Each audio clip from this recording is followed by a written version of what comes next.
Graça e paz a todos, é um prazer estar aqui novamente e dada as circunstâncias, que nós estamos vivendo, muitas vezes a gente precisa sempre estar relembrando, com o auxílio da palavra de Deus, quais são as opções que nós temos. Hoje nós iniciamos o culto com uma oração do salmista, reconhecendo realmente a sua condição, o seu lugar diante de Deus, O salmo que nós lemos hoje no início, que nós lemos em conjunto, trata de uma oração que todos nós precisamos fazer. Continuando na nossa mensagem lá do livro de Tiago, nós vamos novamente acessar lá. Nós já fizemos algum trabalho nos domingos anteriores, e nós vamos novamente hoje trabalhar aqui no livro de Tiago e colher mais alguns ensinamentos lá no capítulo 5, no verso 16. Nós vamos hoje trabalhar um assunto bastante importante. Ele trata, muitas vezes, de uma necessidade que todos nós devemos ter, ou boa parte de nós, em determinados momentos de nossas vidas. Mas Tiago 5, verso 16 diz o seguinte: confessai, pois, os vossos pecados uns aos outros, e orai uns pelos outros, para serdes curados. Muito pode, por sua eficácia, a súplica do justo. A mensagem de hoje ela tem como base um texto de Tiago, com uma mensagem transmitida pelo pastor Pascoal Piragini, da Primeira Igreja Batista de Curitiba. E escutando esse homem falar, a gente percebe que existem muitas lições a serem aprendidas para o mesmo texto, E nós vamos hoje tentar tirar daqui algumas informações bastante preciosas para nossas vidas. Mas oremos. Senhor, nosso Deus e Pai, na Tua presença, somos gratos pelo privilégio de estarmos aqui. Perdoa, Senhor, nossas falhas, nossos pecados, porque não somos dignos de Sua presença, mas pelo sangue de Cristo podemos chegar ao Teu altar. Dá-nos a noite de Tua presença, abençoa os corações aqui presentes, e que possamos beber da Tua palavra, nos alimentar da Tua palavra, e que possamos mudar, Senhor Deus, a nossa vida, caso necessário, e sempre que necessário, para perto de Ti. Nós precisamos de Ti. Te agradecemos em nome de Jesus Cristo. Amém.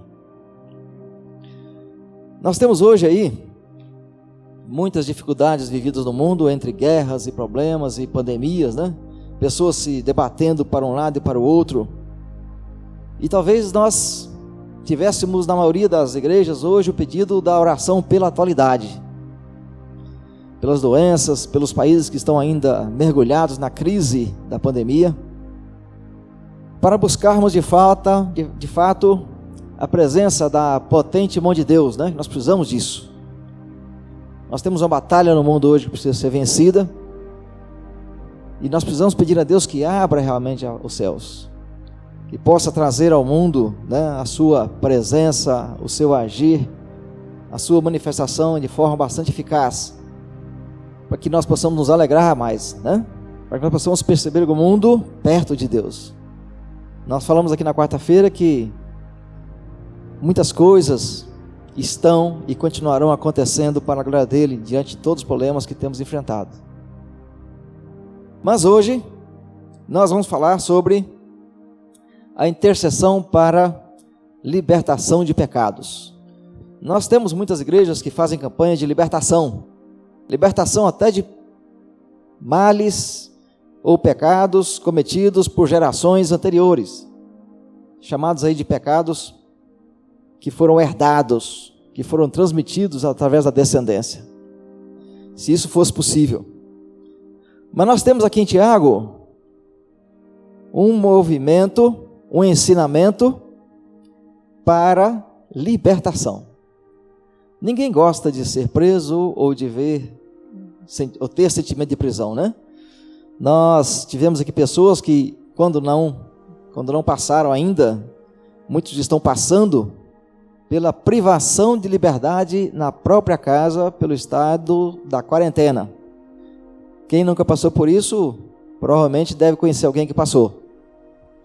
Mas a prisão, ainda que temporária, de 1, 2 ou 3 dias, ou uma semana, ou 15 dias, seja lá quanto for, ela é uma situação indesejável e desagradável. E nós precisamos então ter em Tiago ensinamentos para que possamos ser livres de muitas condições de pecado. Quando Tiago fala aqui sobre a confissão de pecados, confessai, pois, os vossos pecados uns aos outros. Não deve ser uma tarefa fácil, para mim não é fácil. Veja bem, que nós teremos que contar com alguém e para alguém um pecado que nós temos, que nós precisamos que isso seja resolvido. Qual é a nossa situação diante disso? Quanto sincero nós temos sido conosco, com nossos irmãos e com Deus? Um pastor contou uma vez que ele escrevia em um caderno, nos seus momentos de oração, os pecados que ele queria pedir perdão. E colocava ali, anotava tudo. E de repente ele pensou, rapaz, mas tem pecado que eu não posso colocar aqui. Alguém futuramente vai ler o meu caderno e vai descobrir muitas coisas que não precisavam acontecer. E ele perguntou para si mesmo, estou sendo sincero comigo mesmo? Estou sendo sincero com Deus? E orientado então pelo Espírito Santo, ele entendeu que, independente de qual fosse o pecado, ele deveria anotar naquele caderno de orações dele. Mas nós, muitas vezes, temos grandes dificuldades em assumir essas questões. Nós muitas vezes nos sentimos muito bem contando para Deus no privado do quarto, Entra para o teu quarto, fecha a porta e ali ora a Deus, que te vem em secreto. Mas existem pecados que precisam ser retirados de nossas vidas, porque isso implica no momento importante de cura do corpo e da alma. Os irmãos já ouviram falar muitas vezes que sentimentos guardados podem se transformar em doenças. São as doenças psicossomáticas, em que você vai sentindo uma mágoa, que você vai sentindo um desejo de causar dano a alguém, que você sente muitas vezes inveja, ciúme, que você sente muitas vezes o desejo de fazer coisas que não são nem lícitas, nem morais, E você então entende que nós precisamos nos livrar disso. Muitas doenças podem acontecer desse jeito, Quando nós vemos aqui um pouco mais atrás um pouquinho aí, em que ele coloca então com relação à oração da fé para salvar o enfermo. Quando nós percebemos isso, as enfermidades podem ser também espirituais, ou enfermidades espirituais que causam também enfermidades físicas. Conta-se uma vez que um homem à beira da morte teve a visita de um pastor convidado pelos seus filhos, que eram cristãos, para que esse pastor fosse lá então no último momento daquela vida para ter uma conversa com ele. Esse pastor foi à casa do doente e chegou lá, sentiu que deveria conversar com ele a sós. Então pediu às pessoas que saíssem do quarto. Ele então anunciou a palavra da salvação, anunciou a mensagem do evangelho, perguntou se ele estava disposto a entregar a vida dele para Jesus, confiar em Deus, e ele disse que sim. E feito então as confissões de pecado, aquele homem então chamou o pastor para perto, falou assim, olha, eu preciso te contar muitas coisas. E despejou naquele momento todos os pecados que ele havia cometido contra a esposa, contra os filhos, contra os seus parentes. E o pastor então falou assim, olha, eu preciso que você me ajude a curar a sua família. Podemos conversar com eles agora sobre tudo que você me falou aqui? E ele disse que podia, ele consentiu com isso. Então chamou as pessoas de novo para o quarto, e o pastor disse, olha, este homem se converteu, agora é um cristão, é um irmão em Cristo, Mas ele precisa ainda colocar diante de vocês algumas coisas, né?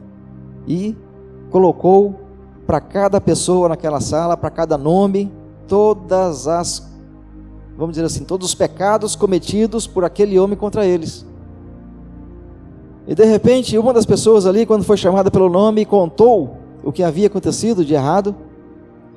Aquele que estava em pé, que seria o que sofrera o dano do pecado, se ajoelhou e gritou que ele estava sendo curado, que a dor do pecado estava saindo dele. Nós temos hoje muitas famílias que podem estar com o mesmo problema. Famílias que estão muitas vezes doentes, porque os pecados estão escondidos, não estão sendo confessados. E muitas vezes nós não temos interesse, por orgulho, ou por medo, ou por alguma coisa, de não fazermos isto, né? Mas nós precisamos entender que é preciso confessar os pecados. Existem pecados que não precisam necessariamente ser compartilhados com alguém. Existem pecados que são de exclusividade, de confissão exclusiva para Deus.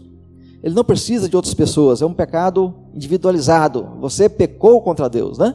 O salmista, no Salmo 51, ele diz que é errado. Em outra palavra, ele diz: contra ti somente pequei.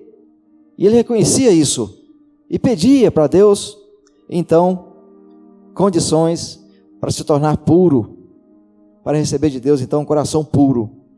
Quando nós falamos sobre a questão da confissão de pecados, nós vemos lá em Atos, capítulo 19, que isso era uma prática utilizada na igreja primitiva. Se for Atos 19, verso 18, nós temos o seguinte: muitos dos que creram vieram confessando e denunciando publicamente as suas próprias obras. Estava ali naquele momento de conversão, um anúncio público dos pecados que eles haviam cometidos. Mas o que nós devemos fazer? Existem pecados que devem ser confessados a Deus, existem pecados que devem ser confessados às pessoas que sofreram dano, e existem pecados que nós só poderemos ter sucesso em retirá-los de nós com a ajuda de alguma pessoa. Na oração, na intercessão para a libertação dos pecados, Tiago recomenda isso, né? Que nós precisamos fazer isto. Bom, os pecados que nós devemos somente a Deus devem ser buscados perante a face dele, exclusivamente para ele, confessá-los, né? Transformando isso em cura e perdão. E existem, então, nós podemos entender, lá no Salmos capítulo 90, no verso 8, ele diz o seguinte: diante de ti puseste as minhas iniquidades, e sob a luz do teu rosto os nossos pecados ocultos. Esses pecados secretos, eles só poderão ser resolvidos com a ação do Espírito Santo na vida de cada um de nós. Nós só poderemos ter consciência disso quando o próprio Espírito, a exemplo do que diz no Salmo 90, né? Quem pôs diante de ti, puseste as nossas iniquidades, e sob a luz do teu rosto os nossos pecados ocultos.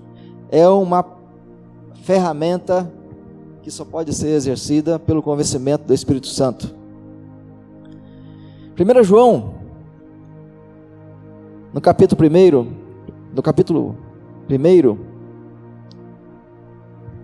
do verso 8 ao 10,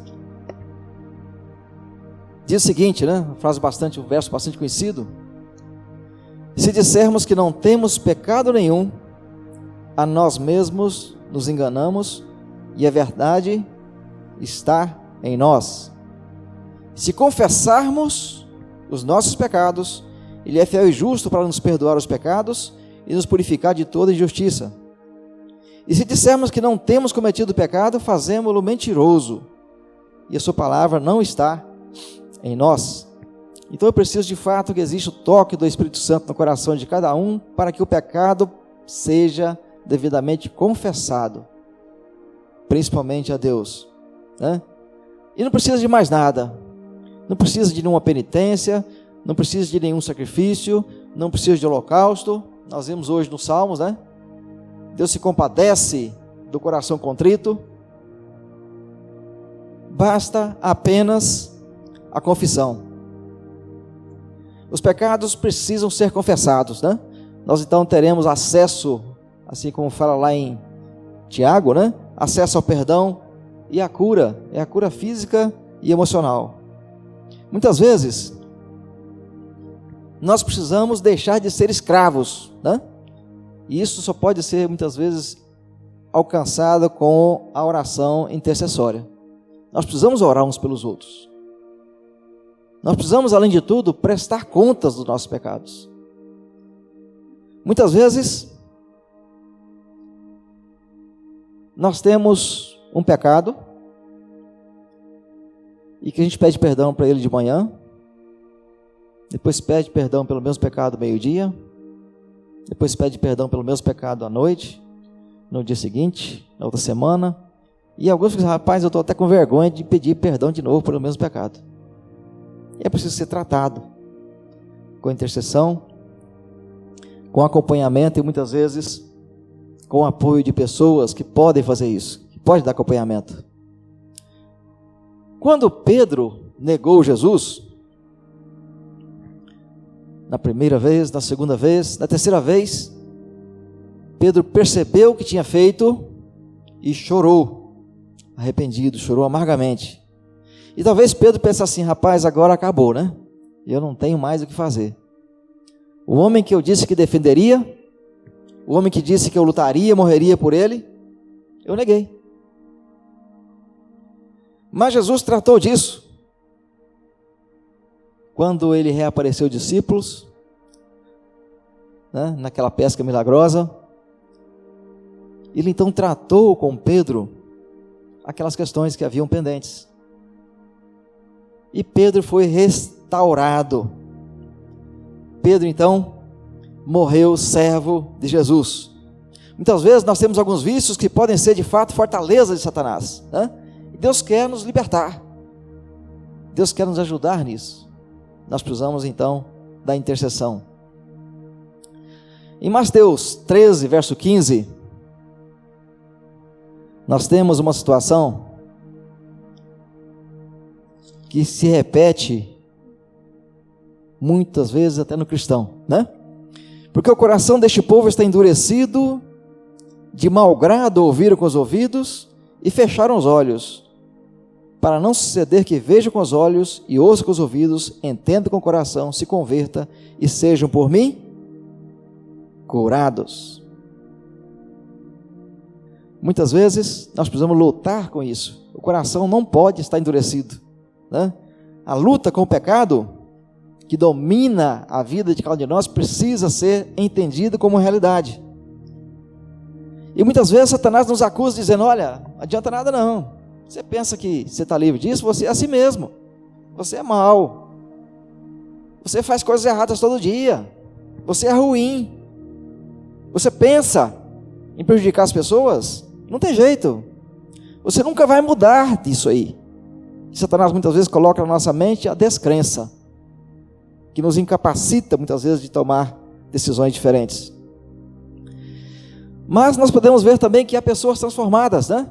Se Deus fez isso na vida de alguém, se eu me dispor a isso, certamente Deus fará também na minha. Em Hebreus 12, verso 13, nós temos aqui a seguinte recomendação: e fazei caminhos retos para os pés, para que não se extravie o que é manco, antes ele seja curado. Muitas vezes nós precisamos então entender que, embora Satanás muitas vezes coloque em nosso coração um sentimento de impotência, de incapacidade, nós precisamos fazer e buscar os caminhos retos, para que nós então deixemos de ser mancos.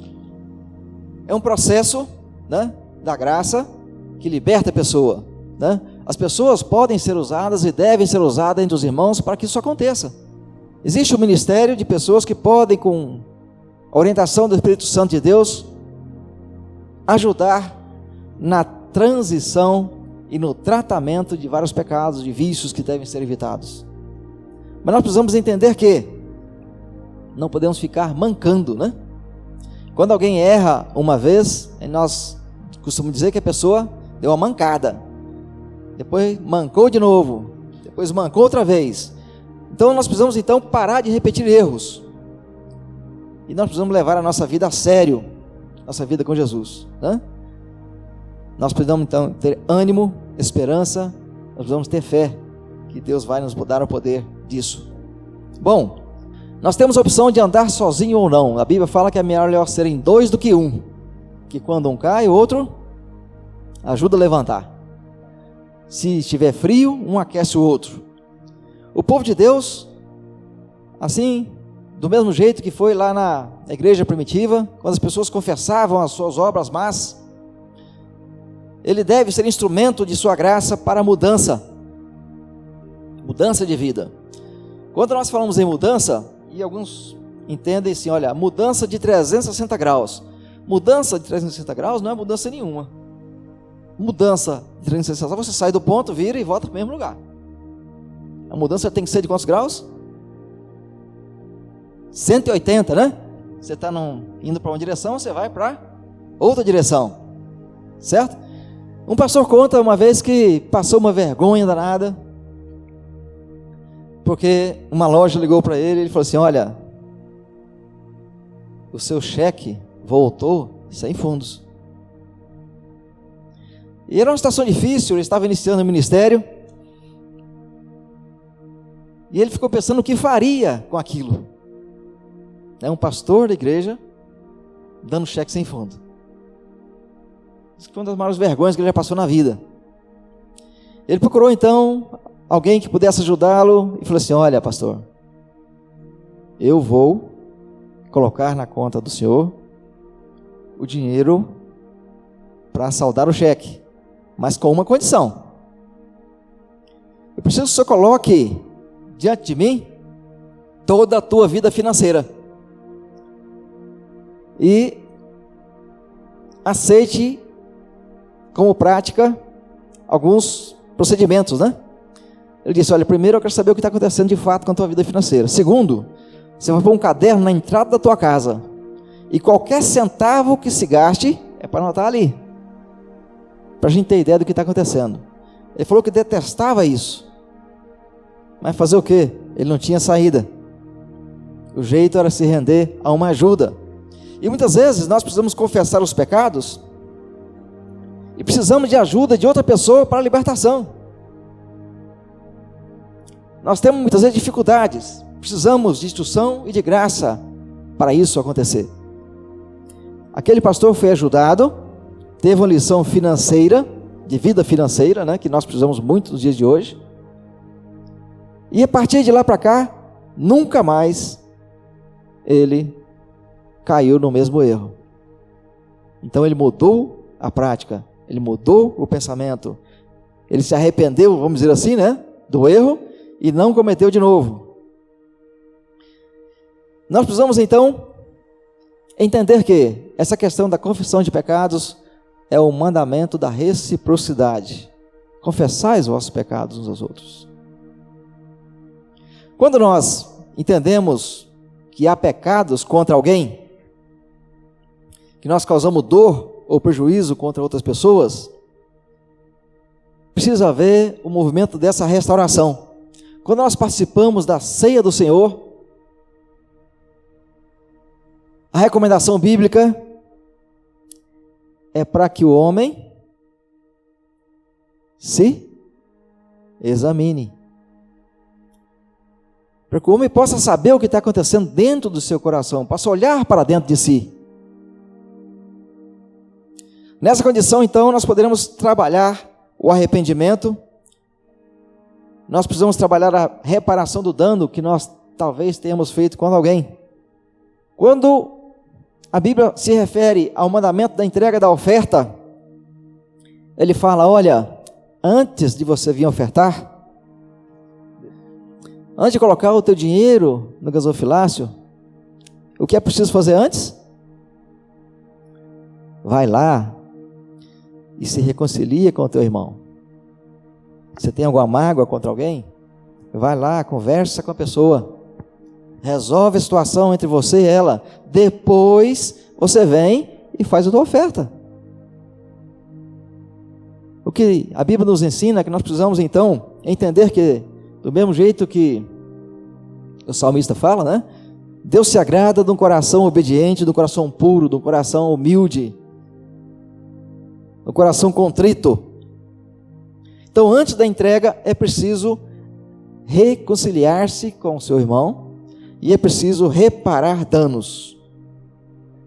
Quando nós vemos lá em 1 Coríntios 11, do verso 29 a 32, a gente percebe que há ali uma condição bastante específica para isso.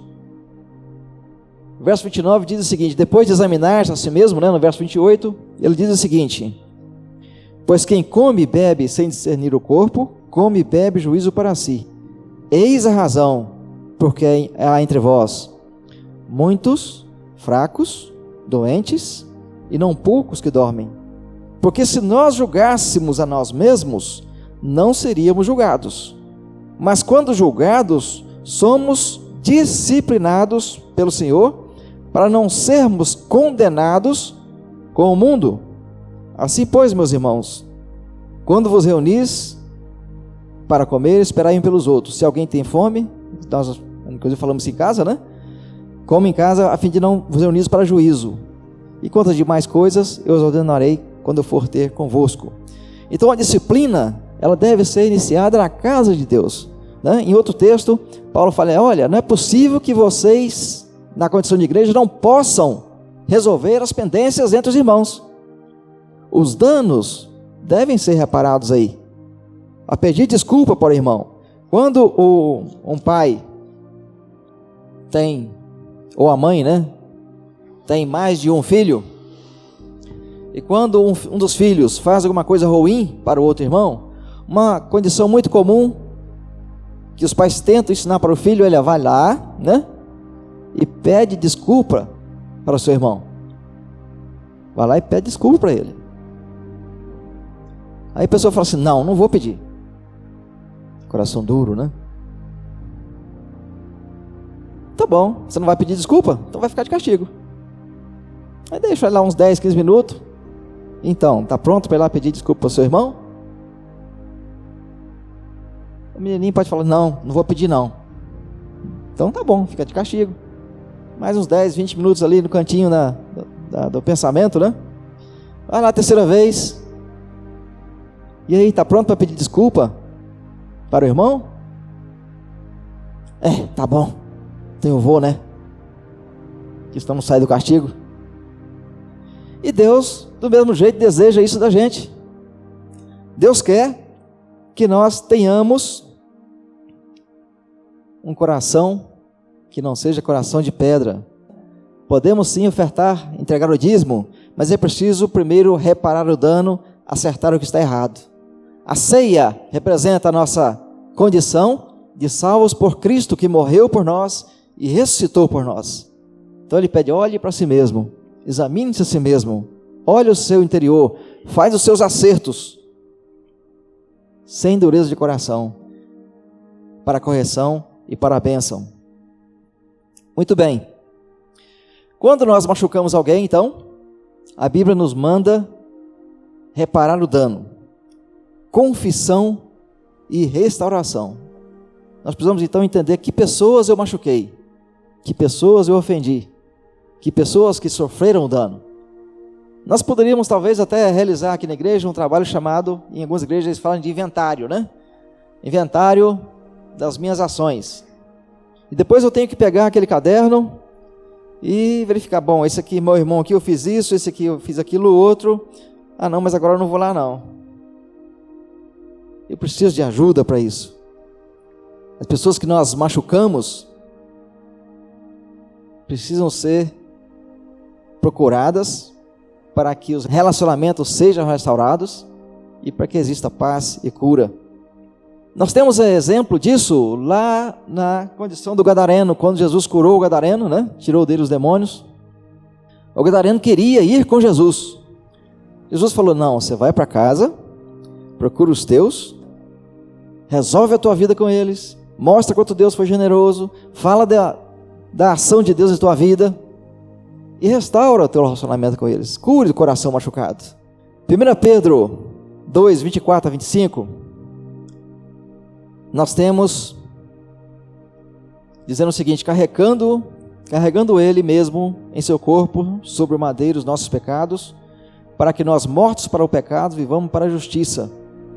Por suas chagas fomos sarados, porque estáveis desgarrados como ovelhas, né? Agora, porém, vos convertestes ao pastor e bispo de vossas almas. Nós temos aqui então o mandado de Jesus para uma ovelha que faz a diferença, uma ovelha que leva a sua vida a sério com Cristo, uma ovelha que faz a diferença com relação aos seus pecados, uma ovelha que faz a diferença com relação ao que ele faz da vida dele. Existe vamos dizer, né, no mundo moderno, que fala o seguinte: meu corpo, minhas regras. Quem é de Cristo tem que dizer o seguinte: meu corpo, regras de Cristo. Meu corpo é a serviço do Senhor Jesus. O poder da cruz para fazer a diferença. Em Mateus 6, 22 a 23, nós temos sobre a luz e as trevas. E nós dizemos o seguinte: são os olhos a lâmpada do corpo. Se os teus olhos forem bons, todo o teu corpo será luminoso. Se porém os teus olhos forem maus, todo o teu corpo estará em trevas.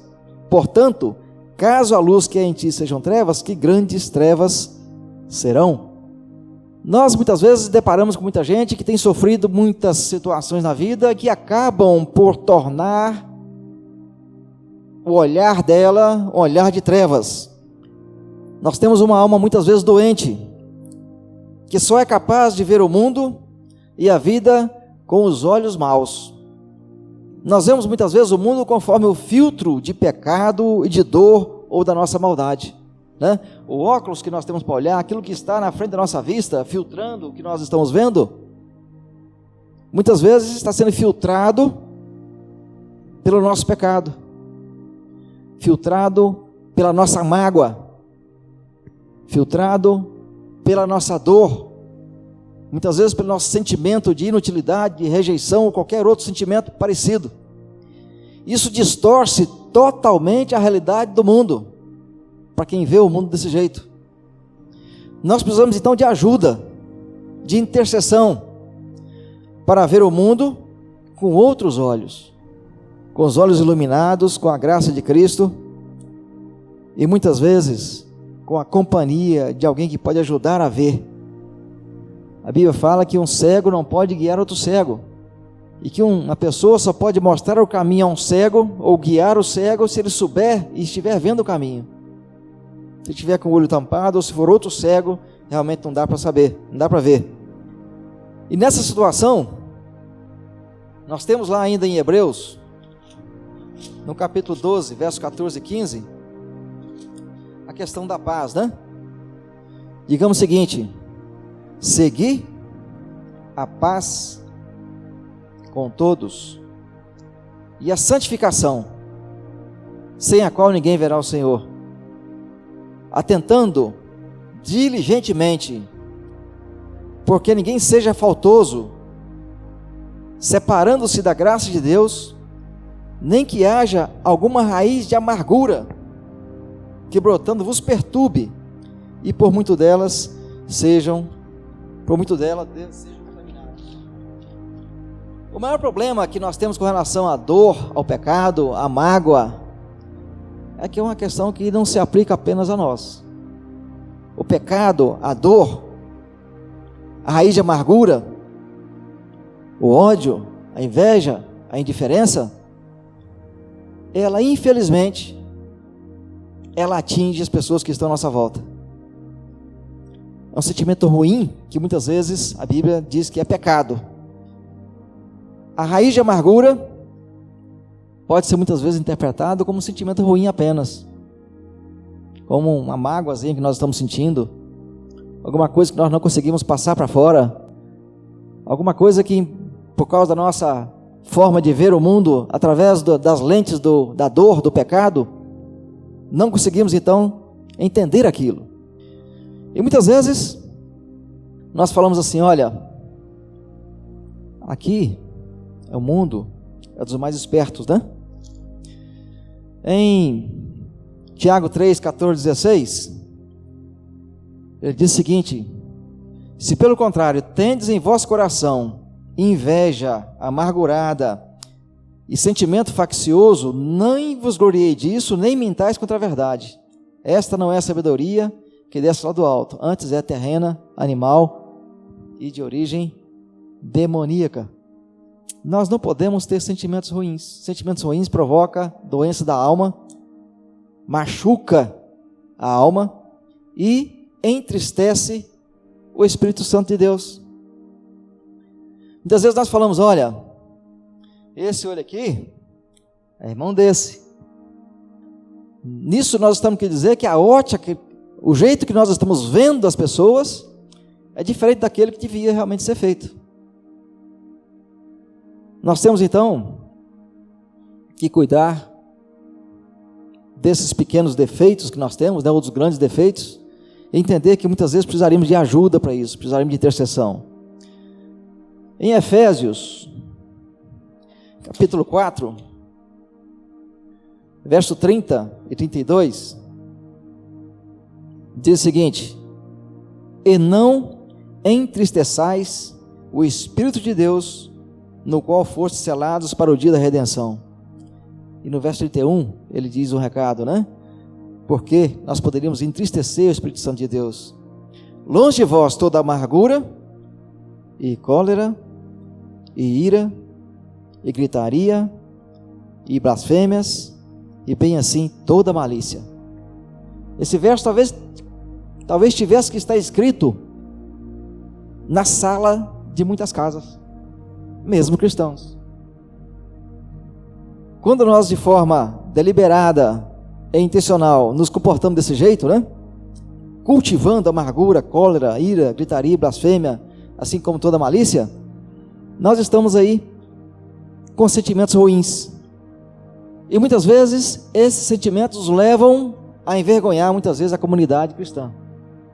Quem é que talvez tenha já ouvido falar de que alguém não faz negócio com crente? Porque o crente não paga, o crente promete e não cumpre, porque o crente trata e falha. Esses pecados, então, ao invés de serem tratados com Deus, né? Que nós vimos aqui muitos pecados que são tratados com Deus. Eu preciso de ajuda muitas vezes para tratar com Deus a minha cólera, a minha ira, a minha indiferença, a minha falta de sensibilidade com as pessoas. Mas todos eles talvez precisaríamos de ajuda para estarmos diante de Deus, prestando as contas que nós devemos. Quando nós tratamos do pecado, e muitas vezes o pecado é público, nós temos lá em Mateus 18, de 15 a 17, um ensinamento de Jesus para que isso se resolvesse. A ajuda que alguém pode nos dar. Quando ela fala: olha, se o teu irmão pecar e você viu ele pecando, vai lá e fala com ele: olha, não é bem assim, isso aí está errado. Se o coração dele estiver endurecido, o que a Bíblia recomenda que se faça? Olha, chama mais aí 2 ou 3 e vai lá conversar com o irmão, porque se você tiver sucesso, ganharás o teu irmão. Mas se mesmo assim tiver com o coração ainda endurecido, chama a igreja, coloca diante da igreja, vamos restaurar essa pessoa. Mas todos nós precisamos de ajuda em um momento ou outro para que isso aconteça. Mas nós precisamos entender que, além de tudo, precisamos confiar no poder da oração. Nós temos hoje uma luta terrível, não só contra doenças. Os irmãos, de forma geral, provavelmente passam por momento ou outro por algum problema em que os leva a sentir coisas que não deveria. A nossa guerra hoje é para a nossa transformação, para a reparação de erros, para a cura interior e exterior. A Bíblia nos convida para olhar, para examinar a si mesmos. E muitas vezes nós temos aí pessoas que precisam de ajuda para voltar à igreja. Aquele irmão que não quis voltar, muitas vezes ele precisa dos irmãos, precisa da comunidade, da igreja, do corpo de Cristo, para voltar à comunhão com Deus. Muitas vezes as pessoas não vêm mais à igreja por não perceberem que existem outras opções. Existem pecados enraizados, existem vícios que são difíceis de tirar, e a opção que ela tem, já que ela não consegue vencer isso sozinha, é viver no pecado, é viver no erro. É preciso que nós então entendamos que a igreja é meio para a cura, para a transformação e para a libertação. A igreja precisa caminhar com pessoas, para ajudá-las a sair dos sofrimentos, para vencer os pecados e para acompanhá-las. Quando nós contamos a parábola do pastor e das 99 ovelhas, a ovelha se desgarrou do rebanho, sofreu os danos que ela poderia sofrer, caiu no despenhadeiro, se espetou, se espinhou, se machucou. O pastor foi lá, resgatou a ovelha e deu uma surra nela? Não. O pastor foi lá, cuidou das feridas, tirou ela do abismo, restaurou aquela ovelha para si, colocou sobre os ombros, e a ovelha não foi andando para casa. Carregou a ovelha de volta para o curral. Assim precisa ser a igreja de Cristo com relação àqueles que estão desgarrados. E muitas vezes nós pensamos que os nossos pecados, eles são secretos e não precisam ser tratados. Existem muitos pecados hoje que, embora secretos, estão desmanchando famílias, estragando casamentos, provocando discórdia, e nós precisamos nos libertar disso. Precisamos compromisso em caminhar com aqueles que precisam disso. Nós precisamos compromisso em mudar de direção. E precisamos, acima de tudo, da ajuda daqueles que podem nos ajudar, Nós precisamos permitir que sejamos acompanhados, permitir que sejamos ajudados, permitir que as pessoas possam fazer por nós orações intercessórias, e precisamos confessar os nossos pecados. Voltando lá em Tiago: confessai, pois, os vossos pecados uns aos outros, e orai uns pelos outros, para serdes curados. Alguém doente, Ele fala mais atrás aí, Alguém doente? Chame os presbíteros da igreja e ore por ele. Alguém em pecado? Vamos tratar isso. Eu magoei alguém? Vamos lá me desculpar. Eu percebo que o meu irmão não está no caminho correto? A Bíblia manda eu ir lá. É uma tarefa difícil, eu sei, mas a igreja precisa se preparar para isso. Existem pessoas que precisam trabalhar isso. Precisamos da ajuda do corpo de Cristo para continuar sendo o corpo de Cristo. Precisamos permitir a ajuda. E chega de ser manco. Chega de mancar. Quem manca tem dores, tem dificuldades, tem problemas que precisam ser resolvidos. Mas Deus nos orienta para que sejamos realmente limpos, livres daquilo que nos incomoda. A libertação, ela vai acontecer se você realmente, de fato, se entregar a isso. Que Deus possa abençoar em cada coração. A palavra aqui falada é uma mensagem que serviu muito para mim, e que eu espero que os irmãos possam também dela, retirar lições preciosas. Amém?